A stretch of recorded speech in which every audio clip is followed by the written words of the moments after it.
Beginning in the 1980s, President Reagan said the criminal was a human predator. Nothing in nature is more cruel or more dangerous, he said.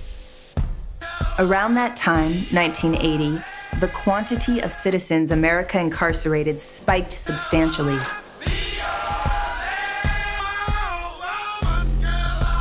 This political rhetoric about super predators roaming our streets continued through the 90s. Between 1990 and 2005, a new prison opened in the US every 10 days, making us the global leader in incarceration.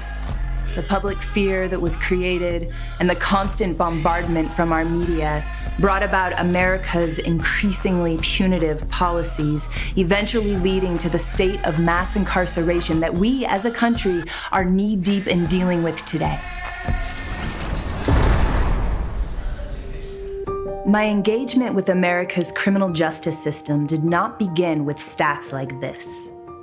I first went to prison as a guest teacher in a women's leadership class in an Ohio corrections facility, where I taught content about how all things inherently have value from my book, The Charisma Code.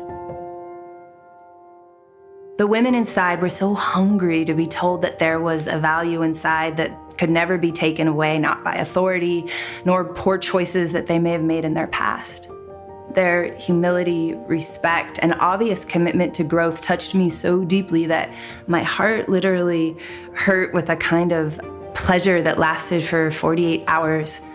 And I'd never experienced anything like it before, and so I decided to interpret it as a calling. A year later, I had a dream where I was in the wide open flat desert at sunset, my arm outstretched to the horizon of the setting sun with the bird in my hand. Its eyes were gouged out and it had an X over its mouth.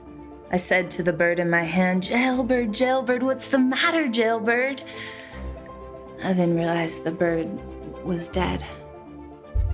I didn't know what a jailbird was. I woke up and immediately Googled it.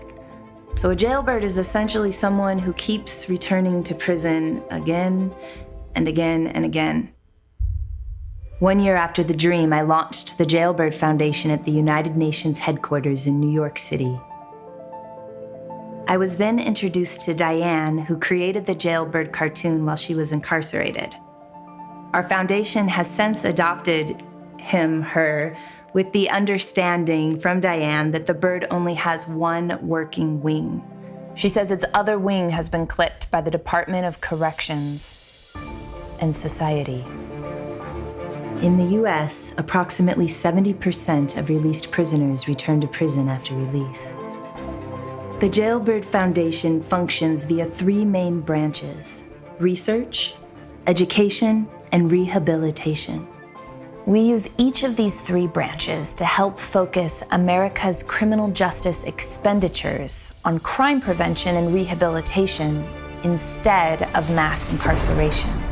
One such example of how we are approaching this is with our Mindful Living curriculum, which equips currently and formerly incarcerated men and women with the self-regulation tools to successfully transition back into society, never flying back into the cage again.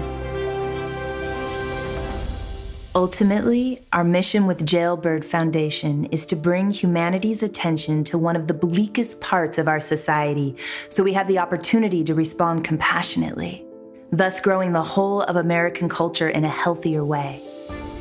One nation, under God, indivisible, with liberty and justice for all.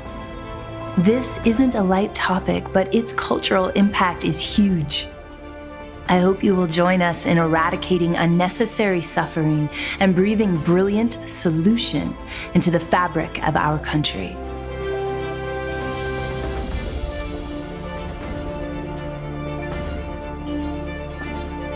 Please join us by signing up for our email list and donating today.